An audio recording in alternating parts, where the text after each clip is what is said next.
اس سے پہلے سورہ آل عمران کی مختلف آیتوں کا خلاصہ پیش کیا گیا۔ ابھی اپنے سامنے جو آیت کریمہ ہے، یہ آیت کریمہ بھی یہودیوں کے بارے میں ہے،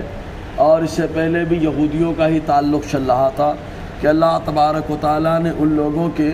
کارہائے بد کا تذکرہ کیا۔ ان میں سے جو یہ کام رہا کہ وہ لوگ تورات میں ان اوصاف کو بدلتے جو حضور صلی اللہ علیہ وسلم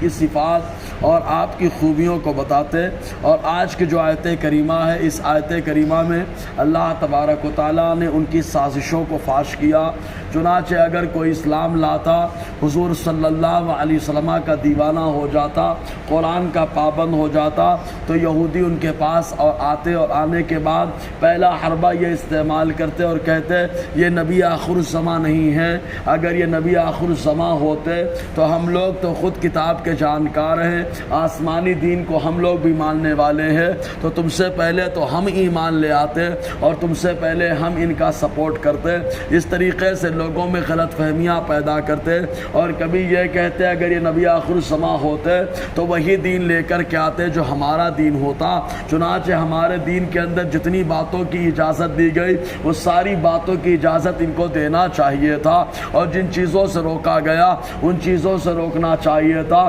انہوں نے تو الگ الگ باتوں سے جو ہے روکنا شروع کر دیا ہے۔ اور اس کے علاوہ وہ لوگ یہ بھی شبہ پیدا کرتے تھے کہ اگر یہ نبی آخر الزماں ہوتے تو یہ جو ہے مسجد اقصی کی طرف چہرہ کر کے نماز پڑھتے، نہ کہ خانہ کعبہ کی طرف چہرہ کر کے نماز پڑھتے۔ حالانکہ ان کی کتابوں میں اور ان کے علماء کی زبانی ان لوگوں نے پڑھا بھی تھا اور علماء کی زبانی سنا بھی تھا کہ حضور صلی اللہ علیہ وسلم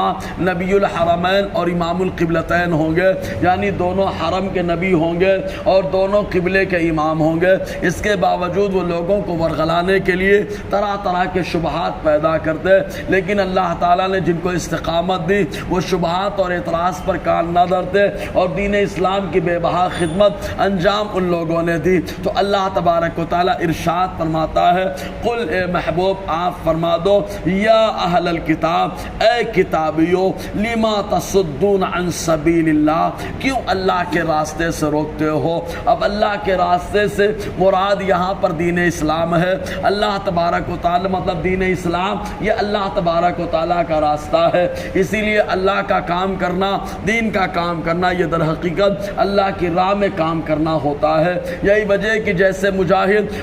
جو باہر نکلتا ہے دین اسلام کی خدمت کرنے کے لیے تو بلا شبہ جہاد اور غزوہ میں ہوتا ہے، اسی انداز میں جو علم حاصل کرنے کے لیے اور دین کو پروان چڑھانے کے لیے باہر نکلتا ہے تو حضور نے فرمایا وہ بھی اللہ کے راستے میں ہوتا ہے جب تک کہ وہ واپس نہ آ جائے۔ تو کیوں روکتے ہو اللہ کے راستے سے؟ من آمن جو ایمان لایا، یعنی ایمان لانے والوں کو ورغلاتے ہو۔ تبغونا عوجا، خالی مقصد کیا ہے؟ تم کجی چاہتے ہو، ٹیڑھا پن چاہتے ہو کہ جیسے تم شرارت کرتے ہو یہ لوگ بھی شرارت کرنا شروع کر دے، جیسے تم نبی آخر الزماں سے حسد اور جلن کرتے ہو اور ان کے خاندان والوں سے جلتے ہو، اسی انداز میں یہ لوگ بھی جو ہے حسد کرنا شروع کر دے اور اسلام سے پھر جائے۔ وانتم شہداء، جبکہ تم خود گواہ ہو نبی آخر الزماں یہی ہے، اور صاف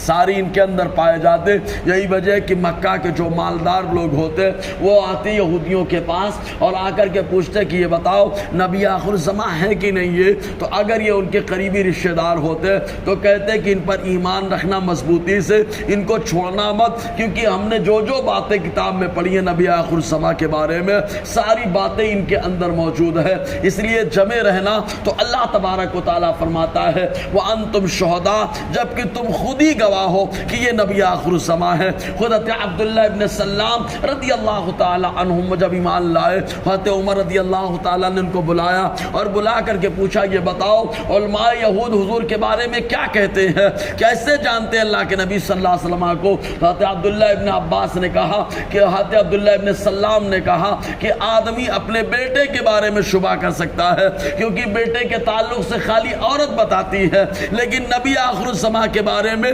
کسی بھی عالم یہود کو شبہ نہیں ہے، اس لیے کہ ہر کوئی جانتا ہے یہی نبی آخر الزمان ہے۔ اللہ تعالیٰ فرماتا ہے وَمَا اللَّهُ بِغَافِلٍ عَمَّا تَعْمَلُونَ، اور اللہ تمہاری کارستانیوں سے غافل نہیں ہے، اللہ تبارک و تعالیٰ تمہارے اعمال کو خوب دیکھ رہا ہے۔ بہرکیف اور آگے گفتگو رہے گی، اللہ تعالیٰ ہم سب کو فیضان قرآن، برکات قرآن سے مالا مال